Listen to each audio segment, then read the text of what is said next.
মুসলমানের এই দেশেতে শেখ হাসিনার ঠাঁই নাই, শেখ হাসিনার পক্ষে যারা তাদের কোনো রক্ষা নাই।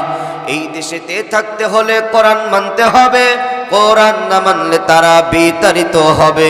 তোলো তোলো আওয়াজ তোলো, জোর কদমে সামনে চলো, সবাই মিলে একই তালে দাও না স্লোগান, নারায়ে তাকবীর, দিন ইসলাম, দিন ইসলাম, কোরআন সুন্নাহর আলো, লিল্লাহি তাকবীর। কোথায় আওয়ামী লীগ, কোথায় কাদের কাকা, কোথায় গেল ওই জালিমের গরম গরম কথা, কথা কন্যাকে? কোথায় আওয়ামী লীগ, কোথায় কাদের কাকা, কোথায় গেল ওই জালিমের গরম গরম কথা?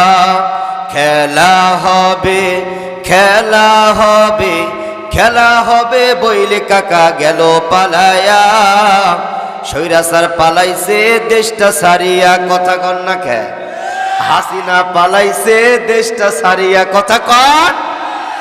সম্মানিত ভাইয়েরা আমার, হাসিনা পালাইছে, স্বৈরাচার দেশ ছেড়ে পালিয়ে গিয়েছে, এই কথা আমার না ১৫০০ বছর আগে আল্লাহ রাব্বুল আলামিন কোরআনুল কারীমের মধ্যে জানিয়ে দিয়েছেন, ফাকুতিয়া আযাবিরাল কওমিল্লাযীন। আর জোরে বলে আল্লাহু আকবার। সূরার নাম সূরাতুল আনআম, আয়াত নাম্বার ৪৫। আল্লাহ বলেন ফাকুতিয়া, আমি রব্বুল আলামিন কেটে দেই আযাবিরাল কওমিল্লাযীনা যালামু, জালেমের শিকড় সুদ্ধা কেটে দেই। আরো জোরে কন্যা সুবহানাল্লাহ। এবার মুরব্বী আব্বারা, আমার যুবক ভাইরা বলুন তো দেখি, জালেমের শিকড় যদি কেটে দেওয়া হয় ওই গাছ কিন্তু আর বাঁচে না, কথা কন ঠিক কিনা? গাছের শিকড় যদি কাটা হয় তাহলে ওই গাছ আর বাঁচে না। যদি গাছের ঢাল যদি কাটা হয় গাছ বেঁচে থাকে, কিন্তু গাছের শিকড়, মূল শিকড় কাটা হলে ওই গাছ কিন্তু আর বাঁচে না, কথা কন ঠিক কিনা? ডাল ছিল হচ্ছে দেশের এমপি মন্ত্রী, কথা হয় না কেন? যেমন টাকলা মুরাদ বলেছিল রাষ্ট্র ধর্ম ইসলাম থাকবে না, প্রধানমন্ত্রী বললেন আমি টাকলা মুরাদকে আমার দল থেকে বহিষ্কার করে দিলাম। টাঙ্গালের লতিফ সিদ্দিকী কোলাঙ্গার হজের বিরুদ্ধে কথা বলেছে, বলল আমার দল থেকে বহিষ্কার করলাম, কিন্তু যখন এমপি মন্ত্রীকে বহিষ্কার করলে কি হবে? কিন্তু তাদের ক্ষমতা, তাদের দল, তাদের অত্যাচার, তাদের নির্যাতন ছিল কি ছিল না? কথা বলে ঠিক কিনা? ছিল কি ছিল না? এই জন্য আল্লাহ বলেন ফাকুতিয়া, আমি এমপি মন্ত্রী নয়, একবারে দলের মূল গাছ সহ আমি আল্লাহ তাআলা জুলুমের অত্যাচার যদি বৃদ্ধি হয় আমি একবারে গাছের শিকড় সুদ্ধা কেটে দেই। চিৎকার দিয়ে বলেন আল্লাহু আকবার। আল্লাহ রাব্বুল আলামিন বলেন বান্দা, কোন মুহূর্তে কোন সময়ে আমি রব্বুল আলামিন জালেমের শিকড় কেটে দেই, জালেমকে ওই নমরুদের মতো, ফিরাউনের মতন এই দেশ থেকে আমি বিতাড়িত করে দেই। আল্লাহ তাআলা ওই কথা কোরআনুল কারীমের মধ্যে বলেন, রব্বানা আখরিজনা মিন হাযিহিল ক্বরিয়াতিজ যালিমি আহলুহা ওয়াজআল লানা মিন লাদুনকা ওয়ালিয়্যা ওয়াজআল লানা মিন লাদুনকা নাসীরা।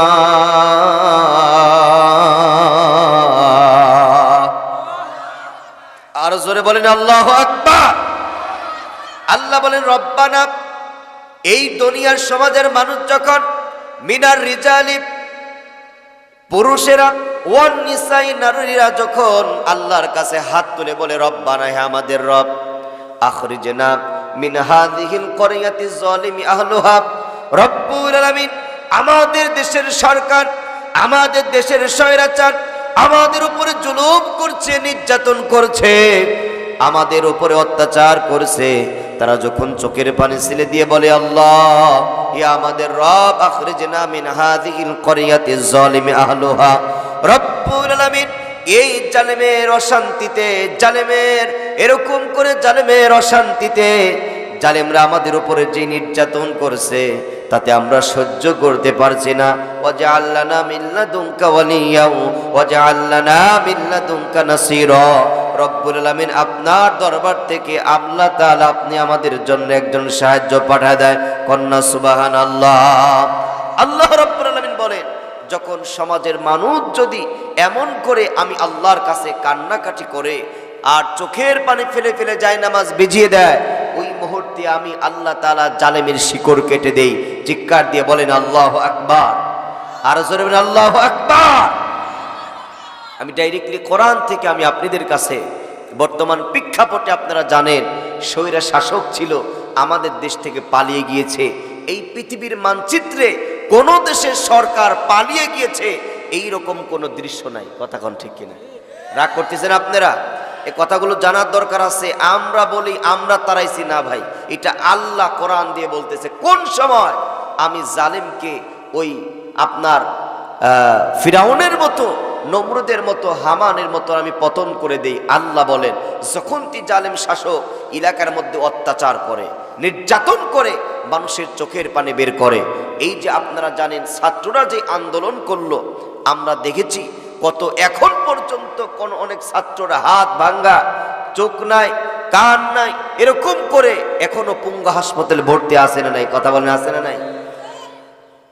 যখন প্রধানমন্ত্রীর বাহিরে বের হয়, রাস্তাঘাট ভাঙা দেখে, সেতু ভবন পুড়ে গিয়েছে আফসোস করে, আপনার মেট্রো রেল পুড়িয়েছে আফসোস করে, কিন্তু কপাল পোড়া যে মানুষ, যেই মা সন্তানকে হারাচ্ছে, যেই বোন ভাইকে হারাচ্ছে, তার স্বৈরাচারে অন্তরের থেকে একটুও মায়া আর দয়া হয় না। কথা কোন ঠিক কিনা? কথা বাস্তব কিনা? একটুও দয়া হয় না। কত মানুষের জীবন চলে যাচ্ছে, শহীদ হয়ে যাচ্ছে, মানুষরা জীবন দিয়ে যাচ্ছে। এই পৃথিবীর সমস্ত দার্শনিক, সমস্ত বৈজ্ঞানিক, সমস্ত নেতা মিলে যদি বলা হয় যে একটা মানুষকে তৈরি করো, বলুন তো দেখি একটা মানুষকে তৈরি করতে পারবে? অথচ জীবন চলে যাচ্ছে, মানুষেরা শহীদ হয়ে যাচ্ছে, রক্ত ঝরছে রাস্তায়, নারী পুরুষ, ছোট বড়, কুলি মজুরি, ব্যবসায়ী, পথচারী, কে সামনে আছে তার দেখার সময় নাই। পুলিশ বাহিনীর যেইভাবে আপনার গুলি করে, বুলেট মেরে মানুষদেরকে একবারে শেষ করে দিচ্ছে, তারপরে রক্ত ঝরনের কারণে যাই নামাজের বিছানায় মায়ের চোখের পানি, বাপের চোখের পানি, ভাইয়ের চোখের পানি, এদেশের ওলামায়ে কিরামদের চোখের পানির কারণে আজ এই দেশ নতুন করে স্বাধীন হয়েছে। কথা বলেন ঠিক কিনা? আর জোরে বলেন ঠিক কিনা? আল্লাহ তাআলা বলেন, আমি যখন পতন করে দেই, তাহলে এমন করে আমি ওই জালেমদেরকে এমন ভাবে শায়েস্তা করে দেই। আল্লাহ বলেন, আমি আল্লাহ ছেড়ে দেই কিন্তু ছাড় দেই। ওয়ামাকারু ওয়ামাকারাল্লাহ আল্লাহু খায়রুল মাকিরিন। আমি রব, আমি মালিক। তোমরা ষড়যন্ত্র করো, আমি আল্লাহ পরিকল্পনা করি। তোমরা ষড়যন্ত্র করো, আমাদের র‍্যাব বাহিনী, পুলিশ বাহিনী আছে, আমাদের এত শক্তি আছে, আমাদের বিদেশি শক্তি আছে। আল্লাহ তাআলা বলেন, তোমরা মনে করো আমরা 41 সাল পর্যন্ত ডিজিটাল বাংলাদেশ করতে চাই, কিন্তু মনে রাখো সকল পরিকল্পনার শীল হচ্ছে আমি আল্লাহ। তোমাদেরকে এই 24 থাপ্পড় দিয়ে মামুর বাড়িতে দিল্লিতে পাঠা দেব। কথা কোন ঠিক কিনা? আর জোরে কোন ঠিক কিনা? সবচেয়ে বড় পরিকল্পনাশীল কে ভাই? একটু জোরে কোন না কে? আল্লাহ পরিকল্পনাশীল। আল্লাহ ছেড়ে দেয় কিন্তু ছাড় দেয়। ইন্না বাতশা রাব্বিকা লাশাদীদ। আমার দুই পাশে আলেম মানুষ বসে আছে, এরা আমার আজকের আলোচনা পরিপূর্ণ বুঝবে। যদি কিছু মানুষ নাও বোঝেন, এরা বুঝবে। আমি সামনের দিকে যাই, দেখেন আমি চিন্তাই করেছি আজকে কোরআন থেকে কথা বলবো।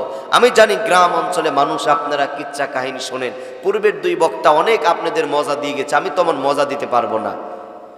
কারণ মুরব্বী খাবার মধ্যে সবচেয়েতে আপনার দেখা যায় সাধারণ একটা খাবার ডাল, কিন্তু ডাউল খাওয়ার কিন্তু একটা আলাদা মজা আছে। কি ডাউল খাওয়ার মজা আছে না? এখন বড় বড় গোস্ত পোলোয়া সব শেষ, আমি লাস্টে আইছি ডাল। কি আইছি ভাই? এ কথা কোন কি আইছি? ডাল আইছি। ডাল মার্কা হুজুর কিছু কথা বলবো, মনোযোগ দিয়ে শুনবেন। ইমানের জন্য কিছু কথা বলবো, আপনার জন্য, আপনার বিবেককে নাড়া দেওয়ার জন্য। আপনি আজীবন জুমার নামাজ পড়তে আসবেন, আজীবন আপনি হাদল মাদ্রাসায় রাত জেগে ওয়াজ শুনবেন, বাইখোলা শুনবেন, সব জায়গায় শুনবেন, কিন্তু শোনার পরে যদি আপনার আলোচনা যদি শুধু কাংশ হয়, যদি অন্তরের মধ্যে বিবেকের মধ্যে যদি নাড়া না দেয়, আমরা এটা তো বিশ্বাস করি যে আমরা কবরে যাব। আমাদের মধ্যে বিশ্বাস আছে না নাই? আমাদের মরতে হবে বিশ্বাস তো করে আছে না নাই? আমাদের যেমন কবরে যাব, মরে যাব এই বিশ্বাস যেমন আছে, পরকালকে যেমন বিশ্বাস করি, আপনার অন্তরকে একটু নাড়া দিতে চায় আপনি কোন দিকে চলছেন, আপনি কোন পথে চলছেন। আল্লাহ তাআলা আমাদের সকলকে যেন কোরআনের জন্য কবুল করুন। সকলে বলেন আল্লাহুম্মা আমিন। আরো জোরে বলেন আল্লাহুম্মা আমিন। আমার প্রিয় ভাইরা আমার, আল্লাহ রাব্বুল আমিন বলেন, বান্দারা ওই সমাজের মধ্যে যখন অত্যাচার করে মানুষটা যখন কান্না করে, আমি আল্লাহর সামনে হাত তুলে তুলে যখন কান্না করে, আমি রব্বুল আলামিন তখন তে জালিমকে পতন করে দেই, এমন পতন করে দেই যেন 50 বছর তার দলের লোক, তার দলের নাম নেওয়ার মতো কোনো লোক ওই দেশে থাকবে না। কন্যা আল্লাহু আকবার। আমার এই দেশ স্বাধীন হয়েছে 1971 সালে, 71 এ দেশ স্বাধীন হয়েছে। 72 ডক্টর কামানের লিখিত সংবিধান দিয়ে আমার শস্য শ্যামলা সোনার বাংলাদেশ চলে। সকল সরকার ছিল মুসলমান, আমরা বঙ্গবন্ধু সে ছিল মুসলমান, জিয়া ছিল মুসলমান, এরশাদ চাচা ছিল মুসলমান, আপনার খালেদা জিয়া মুসলমান, শেখ হাসিনা মুসলমান, সকল যারা যারা ক্ষমতা, যারা দেশ চালাইছে সবাই মুসলমান। কিন্তু আমার দেশের মধ্যে মাগার আল্লাহর কোরআনের আইন একজনও বাস্তবায়ন করে নাই। কথা কোন ঠিক কিনা? কথা কি ভুল বললাম ভাই? জোরে কোন করছে কি? আল্লাহ যে বলেছেন ওয়াসারিকু ওয়াসারিকাতু ফাকতাউ আইদিয়াহুমা, তুমি চুরি করলে চোর এবং সুন্নি চুরি করা ধরা পড়লেই, প্রমাণ সহ ধরা পড়লে হাত কেটে দাও। কিন্তু এই আইন যদি পাশ করতো তাহলে আগে এমপিরা মন্ত্রীর হাত থাকতো না। কথা কন না কে? এই জন্যই তো পাশ করে নাই। কথা কন ঠিক কিনা? এবার আসেন বাস্তবমুখী তাফসীর। কি জন্য আমার দেশের মধ্যে ইসলাম প্রতিষ্ঠিত হয় নাই, কোরআন প্রতিষ্ঠিত করে নাই? আমি আপনাদেরকে সামনের দিকে নিয়ে যাব। আল্লাহ তাআলা বলেন, ইয়া আইয়ুহাল্লাযীনা আমানুত্তাকুল্লাহা হাক্কা তুকাতিহি ওয়া লা তামুতুন্না ইল্লা ওয়া আনতুম মুসলিমুন।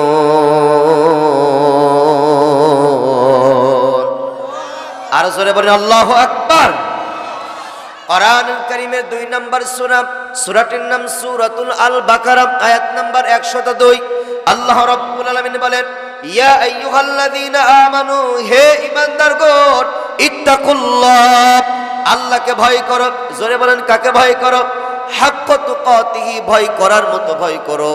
ওয়ালা তামুতুন্না, তোমরা মরো না, ইল্লা ওয়া আনতুম মুসলিমুন, আর মুসলমান না হয়ে তোমরা মরো না। কথাটা কা? আর একটু জোরে কোন কথাটা কা? কি না হয়ে মরতে নিষেধ করলেন আল্লাহ? মুসলমান না হয়ে তোমরা মরো না। তাহলে আমরা কি মুসলমান হই নাই? বলেন আমরা কি মুসলমান না? আল্লাহ তাআলা বলছেন মুসলমান না হয়ে মরো না। আমরা তো মুসলমান। তারপরে আল্লাহ তাআলা ডাক দেয়া বলেন, গোলাম, মুসলমান না হয়ে তোমরা মরো না, ওয়ালা তামুতুন্না, তোমরা মরো না। কি না হয়ে? মুসলমান না হয়ে তোমরা মরো না। আয়াতের প্রথম আছে ইয়া আইয়ুহাল্লাযীনা আমানু, হে ঈমানদারগণ, হাক্কা তুকাতিহি, আল্লাহকে ভয় করো। প্রথম আছে ঈমানদারগণ, লাস্টে আছে ইল্লা ওয়া আনতুম মুসলিমুন, আমরা যারা ঈমান এনেছি কিন্তু মুসলমান হই নাই। কথা বুঝেন নাই? আমরা ঈমান এনেছি, কি হয় নাই? মুসলমান হয় নাই। আল্লাহর ভাষায় কথা বলছি। কার ভাষায়? আল্লাহ বলছেন তোমরা ঈমান এনেছো কিন্তু কি হও নাই? মুসলমান হও নাই। কারণ যদি কোনো ব্যক্তি ঈমান আনে, কি আনে? কথা বলেন। ঈমান আনার পরে যদি কোরআন সুন্নাহ দিয়ে যদি সে জীবন যদি না চালায়, সে মুনাফিক হয়ে মারা যাবে। কথা কন না কে? কি হয়ে মারা যাবে? মুনাফিক হয়ে মারা যাবে। তাহলে সে তোর ঈমানদার হয়ে মরল না। ঠিক কি না কর? আপনারা খুব কষ্ট পাচ্ছেন নাকি? একটু জিকির করেন তো দেখি। লা ইলাহা ইল্লাল্লাহ, সুবহানাল্লাহ ওয়ালহামদুলিল্লাহ, লা ইলাহা ইল্লাল্লাহ, লা ইলাহা ইল্লাল্লাহ, লা ইলাহা ইল্লাল্লাহ, লা ইলাহা ইল্লাল্লাহু মুহাম্মাদুর রাসূলুল্লাহ। সকলে বলি সাল্লাল্লাহু আলাইহি ওয়াসাল্লাম। আল্লাহ তাআলা বললেন ইয়া আইয়ুহাল্লাযীনা আমানু, হে ঈমানদারগণ। আবার আয়াতের লাস্টে বললেন ইল্লা ওয়া আনতুম মুসলিমুন, তোমরা মুসলমান না হয়ে মরো না। আল্লাহ তাআলা বুঝান বান্দা, ঈমান আনা সহজ, মুসলমান হওয়া কঠিন। ঈমান আনার পরে যদি মুসলমান না হয়ে যদি মারা যাও, কঠিন আযাবের মধ্যে গ্রেফতার হতে হবে। ঈমান তো মুনাফিক ও আব্দুল্লাহ বিন উবাইও এনেছিল। ঈমান আনা সহজ, ঈমান আনার পরে যদি তুমি কোরআন সুন্নাত দিয়ে যদি জীবন না গঠন করো, তাহলে তোমাকে মুনাফিক হয়ে কবরে যেতে হবে। ঈমান এনেছিলেন। ঈমান শব্দের অর্থ কি?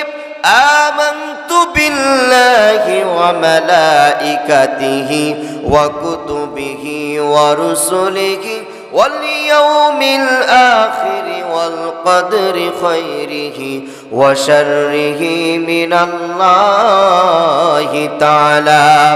আমানতু বিল্লাহ, আল্লাহর প্রতি ঈমান আনা, বিল্লাহি ওয়া রাসূলি, রাসূলের প্রতি ঈমান আনা, ওয়া কুতুবি, কিতাবের প্রতি ঈমান আনা, ওয়া মালাইকাতিহি, ফেরেশতার প্রতি ঈমান আনা। কোন ব্যক্তি যদি লা ইলাহা ইল্লাল্লাহ মুহাম্মাদুর রাসূলুল্লাহ বলে, এটাও ঈমানের দাবিদার, সে ব্যক্তি ঈমানদার। কথা বলেন কি দার? আর একটু জোরে, জোর হলো না। ঈমানদার। ঈমান আনার পরে যদি আপনি কোরআন সুন্নাহ দিয়ে যদি জীবন যদি না গঠন করেন বন্ধু, তাহলে আপনি এই ঈমানের দাবিদারে আপনি মুসলমান হতে পারেন নাই। আপনি যদি কোরআন সুন্নাহ দিয়ে যদি না চলেন, তাহলে আপনি মুনাফিক হয়ে মারা যাবে।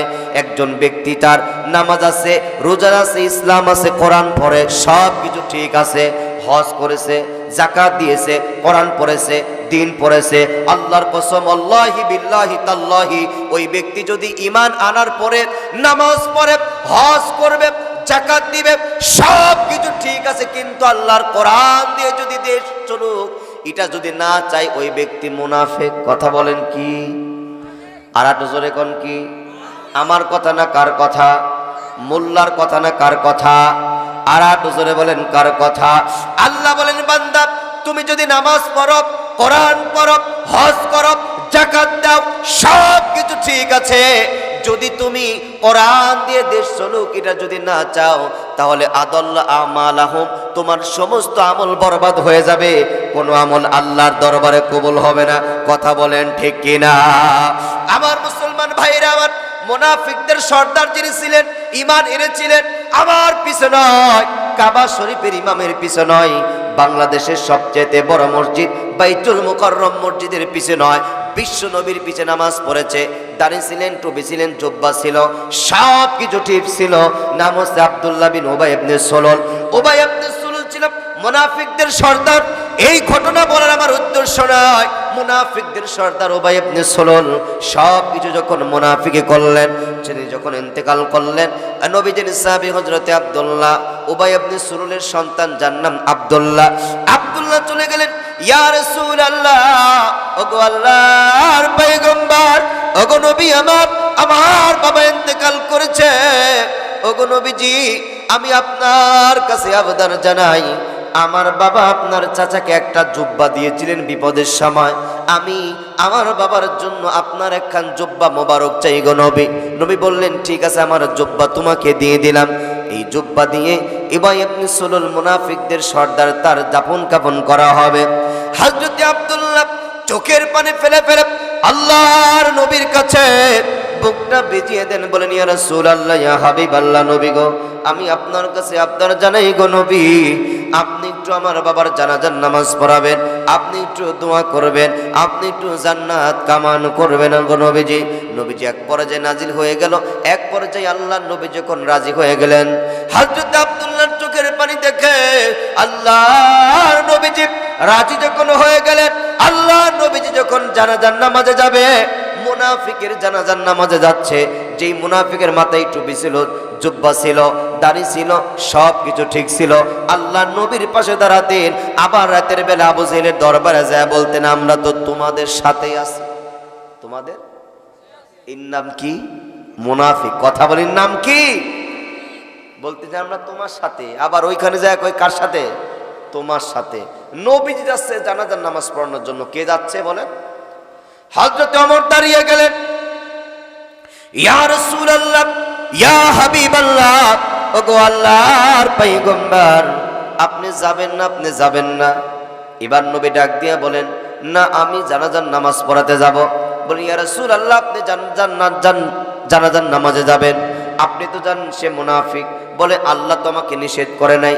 নবীজি জানাজার পড়ালেন, নবীজি দোয়া করেছেন, সঙ্গে সঙ্গে আমার আল্লাহ তাআলা জিব্রাইলকে পাঠিয়ে দিলেন, জিব্রাইল চলে যাও। আমার নবীজি ইস্তাগফির লাহুম আও লা তাস্তাগফির লাহুম, আমার নবীজি ইয়া রাসূলুল্লাহ, আপনি যদি 70 বার 70 মাররা 70 বার যদি আপনি মুনাফিকের জন্য যদি দোয়া করেন, আমি আল্লাহ তাআলা আপনার দোয়া কবুল করব। কথা বলেন, করব। নবী বললেন, ইয়া রব্বুল আলামিন, আমি 70 বার না 71 বার দোয়া করব। আল্লাহ কয় 71 বার কেন, তার চেয়ে বেশি করলে দোয়া কবুল করব। এবার চিন্তা করেন, আল্লাহর নবী দোয়া করলে দোয়া কবুল হয় না, তার কারণ হচ্ছে এই মুনাফিকদের সর্দার উবাই ইবনে সুলুল, দাড়ি ছিল, টুপি ছিল, সব কিছু ছিল, কিন্তু কোরআন দিয়ে দেশটা চলুক, ইসলাম প্রতিষ্ঠিত হোক, এটা সে চাইতো। কথা বলেন, চাইতো। এবার আপনি বলবেন, হুজুর আমরা কি কোরআনের আন্দোলন করি কি আমরা পার্লামেন্টে নিতে পারবো? ভাই, আপনি পারবেন না, কিন্তু আপনার সমর্থন দরকার। আপনি মারা গেলে আপনি একজন মুসলমান হয়ে মারা যাবেন। সুবহানাল্লাহ কোন, আর জোরে কোন সুবহানাল্লাহ।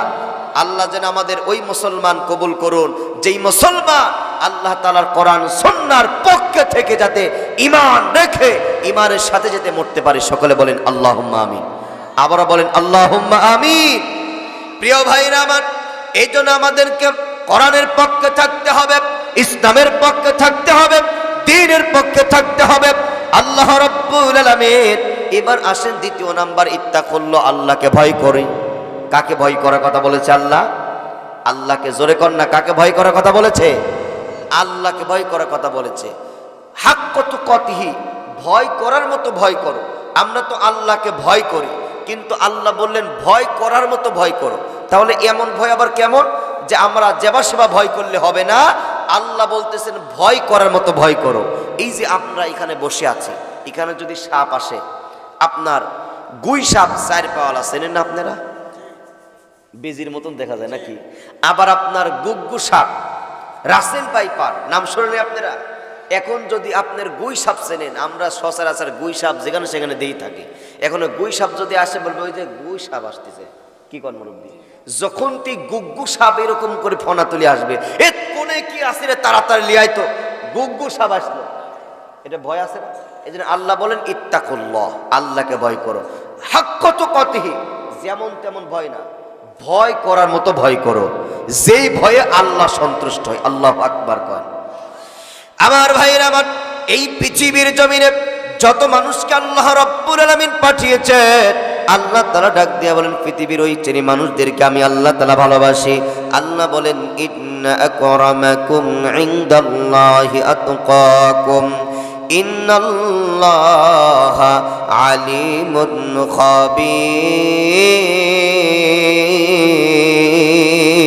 খাবীর। আর জোরে বলেন আল্লাহু আকবার। কোরআনুল কারীমের মধ্যে সূরার নাম সূরাতুল হুজরাত, আয়াত নাম্বার 13। আল্লাহ তাআলা ডাক দিয়ে বললেন ওই পৃথিবীর মধ্যে সবচেয়ে ওই মানুষদেরকে আমি আল্লাহ ভালোবাসি, যেই মানুষগুলো আমি আল্লাহকে ভয় করে। কাকে ভয় করে? আর একটু জোরে বলেন, কাকে ভয় করে? আল্লাহকে যারা ভয় করবে, আল্লাহ তাআলা তাদেরকে ভালোবাসবে। ওয়ালা তামুতুন্না, তোমরা মরো না, ইল্লা ওয়া আনতুম মুসলিমুন, মুসলমান না হয়ে মরো না। কি না হয় মরতে নিষেধ করেছে? ওয়ালা তামুতুন্না, তোমরা কি করো না, মরো না। আমাদের মরতে হবে কি হবে না বলেন তো দেখি? আমরা কি সবাই মারা যাব? এক কথা কোন ভাই, আমরা কি মারা যাব? আমাদের কবরে যেতে হবে না? কিয়ামত আসবে না? কিয়ামতের ময়দানে মুসিবতের সময় আল্লাহ বলবেন ওয়ামতাজুল ইয়াউমা আইয়ুহাল মুজরিমুন। আল্লাহু আকবার। আল্লাহ বলেন আজকে আলাদা হয়ে যাও, বেনামাজিরা, সুদখোর, ঘুষখোর, অন্যায় অবিচার যারা করেছো, আলেমদের হাতে যারা হ্যান্ডকাপ করেছে, আলাদা হয়ে যাও। ভালো ব্যক্তি আলাদা হয়ে যাও, আর খারাপ ব্যক্তি আলাদা হয়ে যাও। ভালো আর খারাপ কি এক হতে পারে ভাই? আল্লাহ বলেন লা ইয়াস্তাবি আসহাবুন নারি ওয়া আসহাবুল জান্নাহ, আসহাবুল জান্নাতি হুমুল ফাইজুন।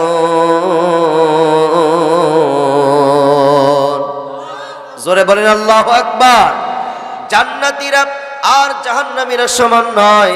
জান্নাতি হবে যারা সফল হয়ে যাবে তারা, জাহান্নামী হবে যারা তাদের কষ্টের কোনো সীমানা থাকবে না, তাদের কষ্ট করতে হবে। আল্লাহ রাব্বুল আলামিন যখন কিতাবাক কাফা বিনাফসিকাল ইয়াউমা আলাইকা হাসিবা। আল্লাহু আকবার। আল্লাহ তাআলা বলেন তোমার হাতের মধ্যে ইকরা কিতাবাক, তোমার কর্ম তোমার হাতে তুলে দেওয়া হবে। কাফা বিনাফসিকাল ইয়াউমা আলাইকা হাসিবা, তুমি এখন পড়ো দুনিয়াতে তুমি কি করেছো, কোথায় কি করেছো, কার জমির আল তুমি ছেড়েছো, কার জমির তুমি ফসল নষ্ট করেছো, কোন গরিব মানুষকে তুমি থাপ্পড় দিয়েছো, কাকে তুমি চোখ রাঙিয়ে কথা বলেছো, কার বাড়ি ঘর তুমি ভাঙচুর করেছো, সব কিছু আছে না নাই? কথা কন না, আছে না নাই? আমি কি বানা কথা বলছি? কোন কাহিনীতে পর্যন্ত ধরি নাই, আমি আপনাদেরকে কোরআন দিয়ে কথা বলার চেষ্টা করছি। আল্লাহ তাআলা তখন এই দুনিয়াতে আপনি যা করেছেন সব কিছু এই কিতাবের মধ্যে আপনার কর্মের মধ্যে লেখা থাকবে। ডান হাতের মধ্যে যারা আমল পাবে তারাই হবে জান্নাতি, আর বাম হাতের মধ্যে যারা আমল পাবে তারা জাহান্নামী। কষ্টের কোনো সীমানা থাকবে না। যারা ডান হাতের মধ্যে আমল পাবে তারাই হবে জান্নাতি। দুনিয়াতে যদি একটা কাজও করেন ওই কাজটাও কিন্তু ওইখানে লেখা থাকবে, যদি একটা খারাপ কাজ করেন ওটাও লেখা থাকবে। কথা বলেন ঠিক কিনা? ফামাইয়ামাল مثقال ذرة خيرا يره ومن يعمل مثقال ذرة شرا يره। জোরে বলেন আল্লাহু আকবার। এই দুনিয়ার জমিনে যদি আপনি একটাও যদি ভালো কাজ করে থাকেন, সরিষার দানার মতো যদি আপনি ভালো কাজ করে থাকেন ওটাও লেখা থাকবে। আবার যদি আপনি খারাপ করে কাজ করে থাকেন ওটাও লেখা থাকবে। এবার ওই ব্যক্তি বলবেন আল্লাহ আমি খারাপ ছিলাম, এত ছিলাম না, আমার এই কৃতকর্মের মধ্যে এত খারাপ কে? আমি তো ভালো ব্যক্তি। আমি কি ব্যক্তি? ভালো ব্যক্তি।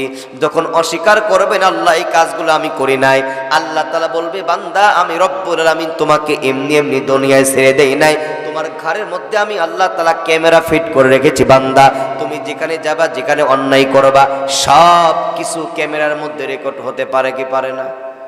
আমরা কি জানি যে ঘরের মধ্যে ক্যামেরা আছে?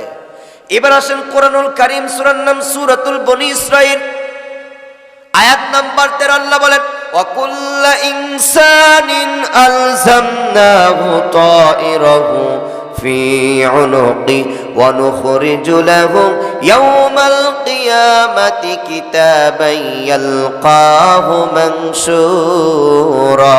জোরে বলি আল্লাহু আকবার। আমাদের প্রত্যেকের ঘরের মধ্যে ক্যামেরা আছে। ফি উনুকি, হুজুর উনুক মানে ঘাট। এই ঘরের মধ্যে আমাদের কৃতকর্মে ঝুলে রেখেছেন, ক্যামেরা ফিট করে রেখেছেন। আপনি যেখানে যাচ্ছেন ক্যামেরার মধ্যে দেখছেন আমি এই দিক দিয়ে ওই দিক দিয়ে আমি চুরি করতে যাচ্ছি, আমি কান ধরে মিছিল করতে যাচ্ছি। ভাই আমি কোথায় লড়ছি, আমি কোথায় চলছি, আমি কোথায় অন্যায় করেছি, আমি কোথায় মিথ্যা কথা বলেছি, সব কিছু ক্যামেরার মধ্যে ফিট করা আছে না নাই? জোরে কোনা আছে না নাই? সব কিছু রেকর্ড করা আছে। আমার ওয়াজ আপনারা বুঝতেছেন না, কারণ আমি কোরআন দিয়ে কথা বলতেছি তো। কারণ আগে কিচ্ছা কাহিনী হয়েছে তো, এখন তো বুঝে পাবে না। কারণ তাফসির করলে তো আমরা গ্রামের লোক বুঝি না কি করবো আসলে। হ্যাঁ বুঝতেছেন আপনারা? কিছু শোনেন, এতটুকুন আমি আপনাদেরকে গ্যারান্টি দিয়ে কথা বলি। আমি যতটি আয়াত পড়ছি আপনি বোঝেন বা না বোঝেন, যতটি কি পড়েছি আমি ভাই আয়াত পড়ছি, প্রতিটা আয়াতের মধ্যে আপনার শত শত অক্ষর আছে। প্রতিটা অক্ষরে অক্ষরে 10টা নেকি। আপনার বাড়ি যাওয়া লাগবে না, এইখান থেকে আল্লাহ তাআলা আপনার আমল নামায় দিবেন। সুবহানাল্লাহ। যদি আমি ঘটনা যত বেশি বলবো, আয়াত বলবো না, ওই আলোচনা আপনি শুনবেন, শোনার পরে আমল করার পরে আপনার সওয়াব হবে, কিন্তু এখন আপনি সওয়াব পাবেন না। কিন্তু কোরআনের যতটি আয়াত, এই যে কোরআন আছে না, যতটি অক্ষরগুলো আছে প্রতিটা অক্ষরে অক্ষরে আপনি কি আমাকে 10টা করে লিখে দিচ্ছেন। কন্যা সুবহানাল্লাহ। তাহলে আমাদের এই গলার মধ্যে ক্যামেরা রেখেছেন কে? আমরা কি এটা জানতাম বলেন তো? আপনি শুনছেন এটা ক্যামেরা আছে, আর আমি কোরআন থেকে বলছি আপনি যান সূরা বনী ইসরাঈলের মধ্যে 13 নম্বর আয়াত, ওয়াকুল্লা ইনসানিন আলজামনাহু তাইরাহু ফি উনুকি। এই উনুক মানে ঘাড়, এই ঘাড়ের মধ্যে আপনার সাথে ক্যামেরা রেখেছেন। এবার যদি এটা মানুষ চিন্তা করে আমি যে গুনাহ করছি, আমার সাথে ক্যামেরা আছে, কিয়ামতে এই ক্যামেরা আল্লাহর কাছে সাক্ষী দিবে, তাহলে কি আপনি গুনাহ করতে পারবেন ভাই? কথা বলে আপনার দ্বারা কি গুনাহ হবে? গুনাহ হবে না। এই ব্যক্তি বলবে আল্লাহ, এই যে ক্যামেরার মধ্যে অন্ধকার দেখা যায়, রব্বুল আলামিন আমি তো খারাপ ছিলাম কিন্তু এত খারাপ ছিলাম না। কথা কন না, বান্দা তো বাঁচতে চাবে, মিথ্যা কথা বলে ধোঁকাবাজি করে ছলছতরি করে, বলেন কোনোভাবে কি আল্লাহর কাছ থেকে বাঁচা যাবে? একটু কথা বলেন, বাঁচা যাবে? আল্লাহর কাছে ধরা খেতে হবে না? তো মনে রাখবেন, আজকে দিলের মধ্যে যাদের নড়া দিবে না, বুঝবেন যে ঈমান নাই। কারণ আমি কোরআন দিয়ে যেভাবে আপনাদেরকে ধরিয়ে ধরিয়ে দিচ্ছি, দেখেন এমন অবস্থায় লোকটি বলবেন আল্লাহ আমি খারাপ ছিলাম কিন্তু এত খারাপ ছিলাম না। আল্লাহ আল্লাহ রাব্বুল আলামিন ডাক দিয়ে বলবেন বান্দা ঠিক আছে রে বান্দা, তুমি এত খারাপ ছিলে না, ঠিক আছে বান্দা, তুমি যখন আমি আল্লাহর কথা, আমার ফেরেশতারা ভুল করেছে, আমি আল্লাহর ক্যামেরা ভুল করলো, এবার কিরামান কাতিবিন, দুই কাছে দুইটা ফেরেশতা আছে না নাই? ওই ফেরেশতার লেখা কি ভুল হতে পারে ভাই? দুই কান্দে দুই মোহরি লিখিয়াতেছেন ডায়েরি, দুই কান্দে দুই মোহরি লিখিয়াতেছেন ডায়েরি, দলিল দেখে রায় করবে, টাকা পয়সার নাই কারবার, মামু খালুর নাই কারবার, আমরা পাপী তিনি জামিনদার। কথা বলেন ঠিক কিনা? সকালে যদি গ্রেফতার করে নিয়ে যায়, বিকালে মামুলি আসে, আমার ভাগ্নি হয়। কথা কন না কেন? কিন্তু আল্লাহর কাছে কি পার পাওয়া যাবে? এবার আল্লাহ বলেন বান্দারে, ফেরেশতারা যেই কিতাবের মধ্যে লিখলো ওই কিতাবটা তুমি ভুল প্রমাণ করো, আমি আল্লাহর ক্যামেরাকে ভুল প্রমাণ করো। এ বান্দারা, যেই হাত দিয়ে তুমি অপরাধ করেছো, যেই পা দিয়ে তুমি অপরাধ করেছো রে বান্দা, এবার তোমার ওই হাত জবাব দিবে, ওই পা গুলো জবাব দিবে। এবার বলবে, আল্লাহ বলে সূরা ইয়াসিনের মধ্যে আছে, আল ইয়াউমা নাখতিমু আলা আফওয়াহিহিম ওয়া তুকাল্লিমুনা আইদিহিম ওয়া তাশহাদু আরজুলুহুম বিমা কানু ইয়াকসিবুন। চিৎকার দিয়া বলেন আল্লাহু আকবার। আপনার মুখের মধ্যে সেল মেহের মেরে দিবেন, আলিয়ামা নাখতিমু আলা আফওয়াহিহিম, কি মেরে দিবেন? সিলমোহর মেরে দিবেন। আর কোনো কথা আপনি বলতে পারবেন না। বাংলাদেশের সবাই যদি বিপদে পড়ে যায়, আপাতত এই দড়িপাড়ার এবং আপনার ফরিদপুরে মানুষ বাইসে যাবে। কথা বলেন, বাঁচা যাবে? বাঁচার কোনো কৌশল আছে? কথা বলেন, বাঁচা যাবে? বাঁচার আর কৌশল নাই। আইদিহিম, আপনার হাত কথা বলবে। কোথায় আপনি মানুষকে অত্যাচার করেছেন? এই হাত দিয়ে আপনি কোন গরিব মানুষকে থাপ্পড় দিয়েছেন? এই হাত দিয়ে আপনি কার জমির আল ঠেলেছেন? এই হাত দিয়ে আপনি কি ওকাম করেছেন? সব কথা হাত বলে দিবে। বলতে পারবে কি পারবে না? ওয়াতাশহাদু আরজুলুহুম বিমা কানু ইয়াকসিবুন, আপনার পা জবাব দিবে। পা দিয়ে আপনি কোথায় গিয়েছেন? কোথায় ইসলামের বিরুদ্ধে মিছিল করতে গিয়েছেন? কোথায় আপনি ষড়যন্ত্র করতে গিয়েছেন? কোথায় হাঁটতে হাঁটতে আপনি যাত্রা প্যান্ডেলে গিয়েছেন? সব জবাব দিতে পারবে কি পারবে না? কিছু মানুষ কোরআনের মাহফিলে আছে, আবার কিছু মানুষ যাত্রা প্যান্ডেলও। কথা কয় না? যাত্রায় মুরব্বীর আগে যাত্রা ছিল না? এ কথা কোন ছিল না? ছিল না? হ্যাঁ, পা সব জবাব দিবে। আপনি যদি গান শোনার জন্য যান, আগে তো আপনার এই দাইনিকাটা যাত্রা লাগাইতো। কথা কন না কে? আসিতেছেন সুদূর নাটোর হইতে আগত একদল দানা কাটা পরি, বাংলার মাটি সোনার খাঁটি মাত্র 20 টাকা, আর ভিআইপি চেয়ার মাত্র 30 টাকা। কথা কন না কে? এ কথা কন, এরকম অপকর্ম হয় নাই? আমি ঈশ্বরদী হাফিজ হয়েছি, ঈশ্বরদী মাদ্রাসায় পড়েছি। তো একজন যুবক মানুষ গেছে যাত্রা শুনতে, কিন্তু তার কাছে টাকা নাই। কি নাই? কথা কন না কে? কি নাই? টাকা নাই। ওই যে ধানের মেলের আপনার ওই যে লালি থাকে না, যে ড্রেন থাকে, এখন চিন্তা করলো যে কোথায় যে আমি যাত্রা দেখব, দেখার তো কোনো জায়গা নাই, আটকা উটকিলাই না। এবার আপনার ওই ড্রেনের নিচ দিয়ে যুবক তাহা তাহা দেয়া শুরু করছে, দেখতেছে আর একজন লাগছে প্রসাব চাপছে। কি চাপছে? চিন্তা করলো যে আমি যদি একবার গেট থেকে বের হয়ে যায়, আমার 30 টাকা শেষ। কথা কয় না কে মুরব্বী? চিন্তা করলো আর বাহিরে যাব না, ওই ড্রেনের ওইখানে যায় কামটা সেরে দেয়। এবার আর একজন যায় দেখে যাত্রা, আর ওর যায় প্যান্ট চেন খুলে মারছে, ওইখানে প্রস্রাব শুরু করছে। আর কে যাত্রা দেখতে যেয়ে দেখা যায় একজন যুবকের মুখ খায় হালাইছে। তার মানে ওই যাত্রা যারা শুনতে যায় তারা না ফাঁকি খায়। কথা কন না কে? এ কথা বলেন ঠিক কিনা? আল্লাহ তাআলা আমাদেরকে বাঁচাইছে, আলহামদুলিল্লাহ বলেন। আরো জোরে বলেন আলহামদুলিল্লাহ। কত খারাপ চলেছে দেশে। আগামী দিন, আগামীর বাংলাদেশ আল কোরআনের বাংলাদেশ হতে চায়। আপনি কি চান এটা? সবাই কি চান কোরআন দিয়ে বাংলাদেশ চলো? চান আপনারা? কে কে চান একটু হাত তোলেন তো দেখি। নারে তাকবীর, লিল্লাহি তাকবীর। আল্লাহ আমাদের সবাইকে কবুল করুক, আমিন কর। আরো জোরে বলেন আল্লাহুম্মা আমিন। আমরা দেখেছি এই কোরআন দিয়ে যদি চলে, আমার দেশ যদি চলে তাহলে কত সুন্দর চলবে। আমরা জানি আমাদের পাবনার, আমরা গৌরব করে কথা বলতে পারি, আমার পাবনার সাথিয়ার একজন এমপি ছিলেন, কৃষি প্রতিমন্ত্রী। এই মুরব্বীরা আরো ভালো চিনবে। আরে আমি তো তখন ছাত্র মানুষ, একবারে ছোট। হ্যাঁ, মতিউর রহমান নিজামী এই পাবনার কৃষি প্রতিমন্ত্রী ছিল। তার শাসনামলে এক টাকাও দুর্নীতি খুঁজে পাওয়া যায় না। আল্লাহু আকবার কর। ওই ব্যক্তিকে আমরা, আমার দেশের মানুষ তাকে ফাঁসি দিয়েছে। তিনি সাধারণ মানুষ ছিলেন না, পৃথিবীর বিভিন্ন রাষ্ট্রের তিনি ভাষা জানতেন, ঠিক কিনা কন? আমি আপনাদের বলি, এই নিজামউদ্দিন একটা কথা বলি, তাকে যখন ফাঁসির রশিতে নেওয়া হয়, উনি ফাঁসির রশির দিকে তাকিয়ে বলছিল, আমি ফাঁসির রশি থেকে জান্নাতের সুঘ্রাণ পাচ্ছি। সুবহানাল্লাহ কন। আর জোরে কন না সুবহানাল্লাহ। তার স্ত্রীকে বলেছিলেন, প্রিয়তমা স্ত্রী, আমি কোন জামা পরলে আমাকে ভালো লাগে? মনে হচ্ছে শ্বশুর বাড়ি যাচ্ছে, দাওয়াত খেতে যাচ্ছে। আমরা ঈদের দিনে সুন্দর জামা পরি। তখন তার স্ত্রী বললেন, তোমাকে ওই জামাটা বললে ভালো লাগে? বলে, আমি ফাঁসির রশি গলায় থাকবে, কিন্তু আমি তো জান্নাতের মেহমান হব, আমার আল্লাহর কাছে যাব। আমার সবচেয়ে পছন্দের জামাটা পরে আমার আল্লাহর সঙ্গে দেখা করতে চাই। কন্যা আল্লাহু আকবার। আরো জোরে বলে আল্লাহু আকবার। আর ইমানি শক্তি কি ছিলেন। আর আমরা সেই পাবনার মুসলমান, ঘুমায় পড়লে চলবে? ঘুমানোর কি দিন আর আছে? কথা বলেন, ঘুমানোর কি দিন আছে? আজ জাগ্রত হতে হবে।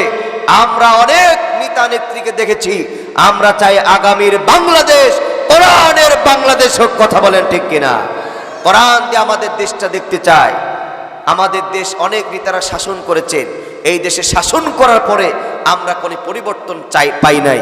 কিন্তু এই সময় যখন এসেছে, আমাদের প্রত্যেক মুসলমানকে কাজে লাগাতে হবে এবং আগামীর দেশ সুশীল সমাজ, আমাদের ভোটের অধিকার, ভাতের অধিকার, বেঁচে থাকার অধিকার, আমরা যে নিরাপত্তার অধিকার আমরা পাই। কথা বলেন ঠিক কিনা? আর একটু জোরে বলেন ঠিক কিনা? প্রিয় ভাইরা আমার, বলতেছিলাম আমি আপনাদের সামনে, যখন বান্দা বলবে আল্লাহ আমি খারাপ ছিলাম কিন্তু এত খারাপ ছিলাম না, আল্লাহ তাআলা যখন বলবেন, আপনার হাত কথা বলবেন, পাও কথা বলবেন, হাত পা আল্লাহর সামনে সাক্ষী দিবে। আপনি কোথায় গিয়েছেন, কি কি করেছেন, সব কিছু সাক্ষী দিয়ে বলে দিবেন। এমত অবস্থায় শুধু হাত আর পা সাক্ষী দিবে না, কোরআনুল কারীমের মধ্যে এসেছে 6টা জিনিস সাক্ষী দিবে। সামউহুম, আপনার চোখ সাক্ষী দিবে। এই চোখ দিয়ে আপনি কোথায় গিয়েছেন, এই চোখ দিয়ে তাকিয়ে তাকিয়ে আপনি ছবি দেখেছেন, আপনি খারাপ জিনিস দেখেছেন না ভালো জিনিস দেখেছেন, আপনার চোখ দিয়ে তাকিয়ে তাকিয়ে কোথায় আপনি গুনাহ করেছেন সব কথা চুপ করে দিয়ে। ওয়াসামউহুম ওয়া আবসারুহুম, আপনার কান কথা বলবে, কান দিয়ে কোরআন শুনেছেন নাকি আপনি ডিজে গান শুনেছেন? একটু বলেন তো দেখি, কান কথা বলতে পারবে কি পারবে না? সবচেয়ে আশ্চর্য ব্যাপার, ওয়াজুলুদুহুম বিমা কানু ইয়ামালুন। জোরে বলেন আল্লাহু আকবার। আপনার গায়ের মধ্যে যত এরকম করে চামড়াগুলো আছে, যত চামড়াগুলো ঝুলে আছে, এই চামড়াগুলো সাক্ষী দিবে কার দরবারে? আর জোরে বলেন, কার দরবারে সাক্ষী দিবে? পার পাওয়ার কি আর কোনো রাস্তা আছে বলেন তো দেখি?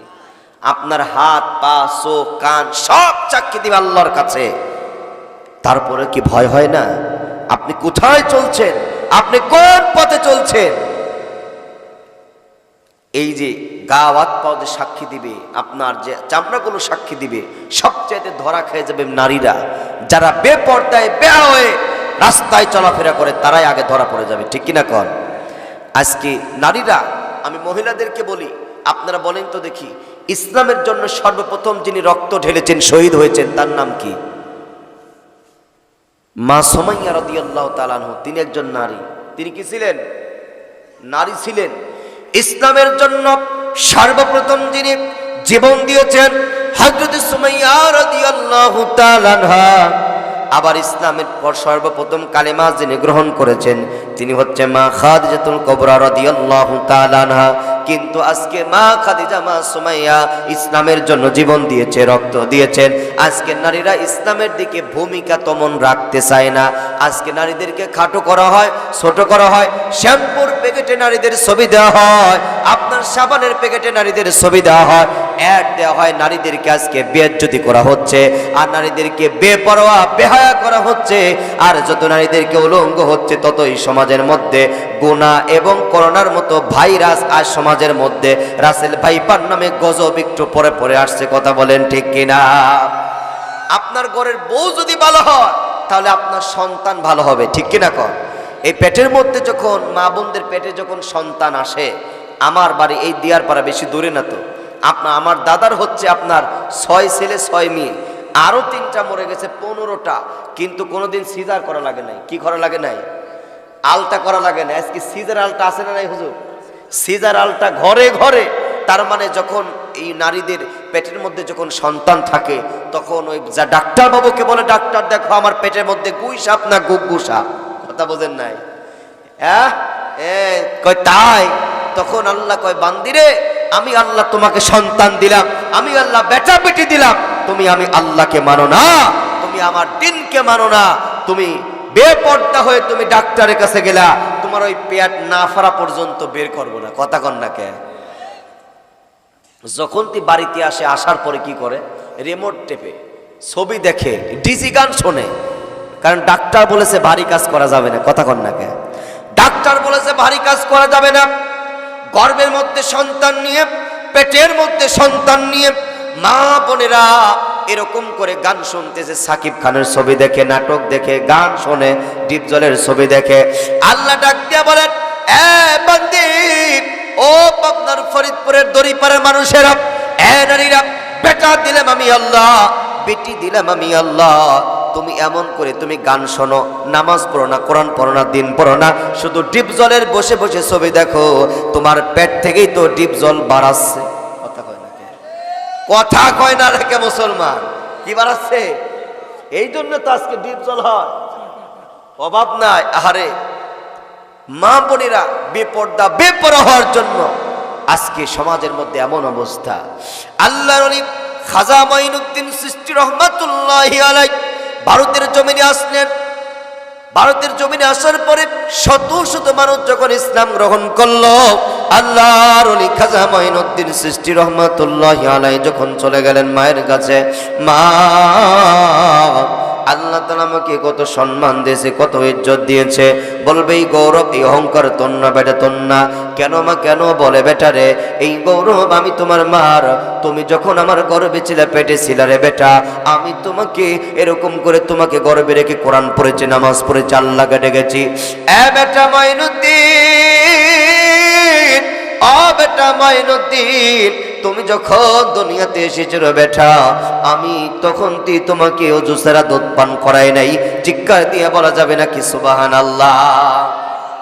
এমনি তো আল্লাহর ওলি হয় না। আল্লাহ বলে, বান্দিরে, তোমার গর্ভের মধ্যে আজ যদি সন্তান গর্ভে রেখে যদি নামাজি হও, কোরআন পড়নেওয়ালা হয়, আমি আল্লাহকে যদি ডাকো, আজ তোমার পেট থেকে আব্দুল কাদের জিলানী, খাজা মঈনুদ্দিন জমিনে পাঠিয়ে দেব। কন্যা সুবহানাল্লাহ।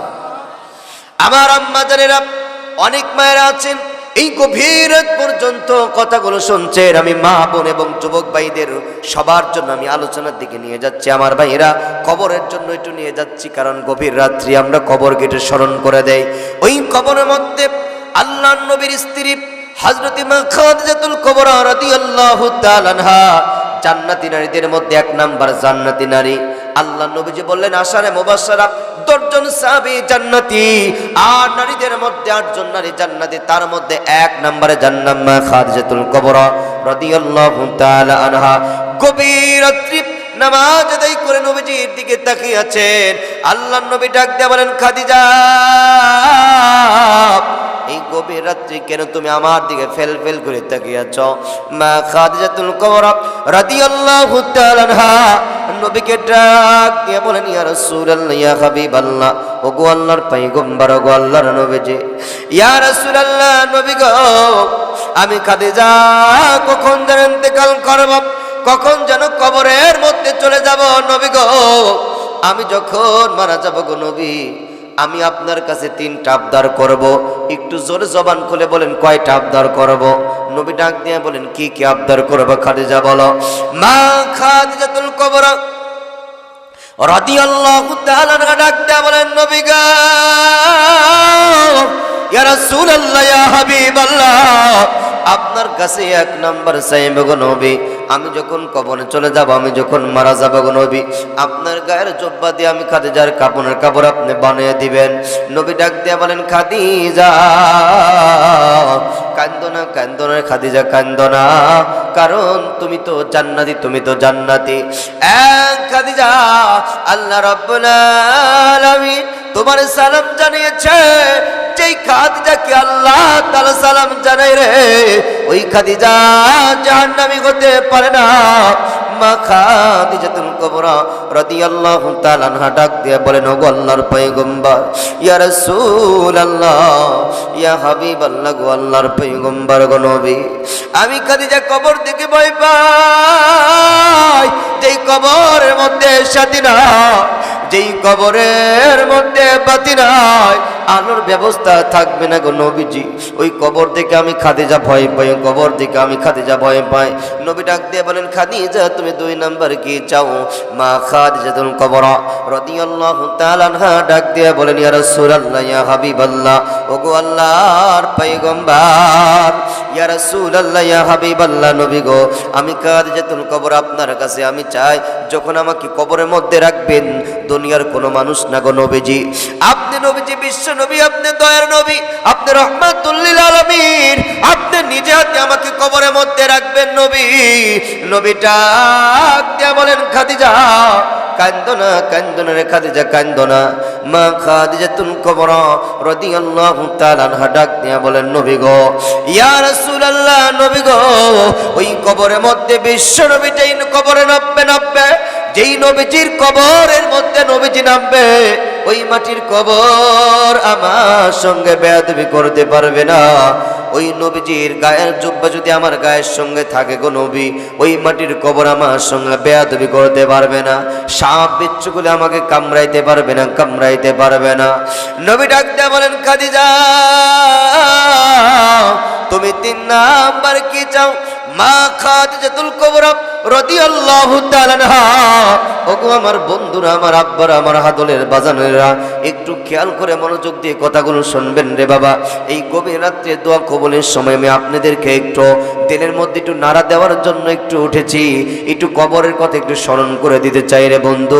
মা খাদিজাতুল কুবরা রাদিয়াল্লাহু তাআলা আনহা ডাক দিয়ে বলেন, ওগো আল্লাহর পয়গম্বর, ইয়া রাসূলুল্লাহ, নবী গো, ইয়া রাসূলুল্লাহ, ইয়া হাবিবাল্লাহ, ওগো আল্লাহর পয়গম্বর, আমাকে যখন কবরের মধ্যে নামানো হবে, আমাকে যখন দাফন কাফন যখন শেষ করা হবে, সবাই যখন চলে যাবে গো নবীজি, আপনি যাবেন না, কবরের 3টা জবাব আপনি দিবেন। মার রব্বুকা, মা দীনুকা, মান নাবিয়ুকা, মান হাজার রাসূল, এই প্রশ্নের জবাবগুলো আপনি দিয়ে দিবেন।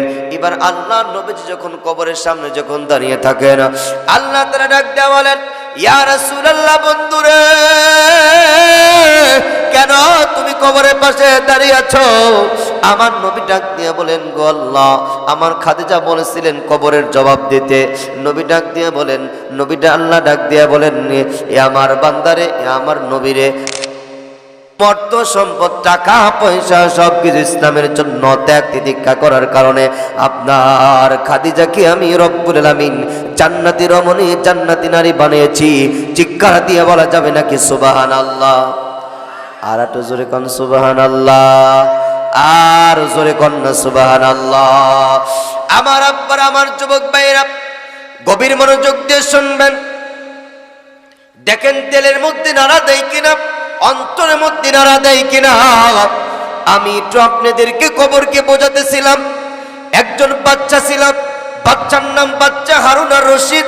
তার দরবারে বাহলুল নামে একটা পাগল, বাহলুল নামে পাগলটি এমন করে বাচ্চার দরবারে আসতেন আর মজার মজার কথা বলতেন, মজার মজার কথা বলতেন, আর এরকম করে বাচ্চার সঙ্গে মজার মজার কথা বলতেন।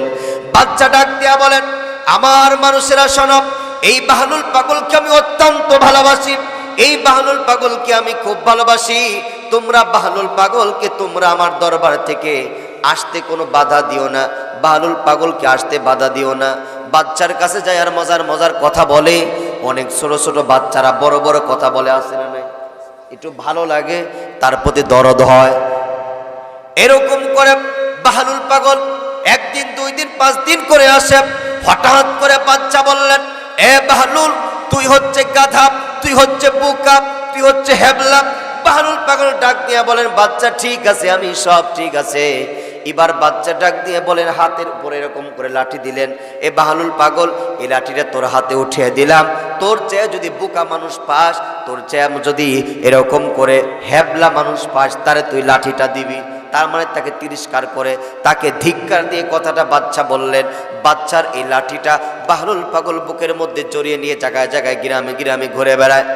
1 দিন, 2 দিন, 5 দিন বাচ্চার দরবারে আসছে বাহলুল পাগল। হঠাৎ একদিন যখন চলে আসলো, সালমান কুমা দিলা নাকি? তাহলে এরম হয় কে? হঠাৎ করে বাহলুল পাগল যখন বাচ্চার দরবারে যখন আসলেন, এমতো অবস্থায় বাহলুল পাগল বাচ্চার দরবারে আসলেন। বাচ্চা অসুস্থ হয়েছেন। এবার বাহলুল পাগল বাচ্চাকে বসলেন, বাচ্চা আপনি কেমন আছেন? বাচ্চা বলে, বাহলুল রে, আমি তোমার সঙ্গে কথা বলবো না, কিছু আমার দরবার থেকে তুমি চলে যাও। বাহলুল পাগল ডাক দেয়া বলে, বাচ্চা কেন আমার সঙ্গে আপনি কথা বলবেন না? প্রতিটা দিন আমার সঙ্গে আপনি মজার মজার কথা বলেন, আজ কেন কথা আপনি বলবেন না? এবার বাচ্চা ডাক দিয়ে বলেন, বাহলুল রে, শরীরটা তেমন ভালো না, হয়তো কখন যেন মারা যায়। বাহলুল পাগল ডাক দেওয়ালে, বাচ্চা মানুষই তো মারা যায়, মারা গেলে কি হবে?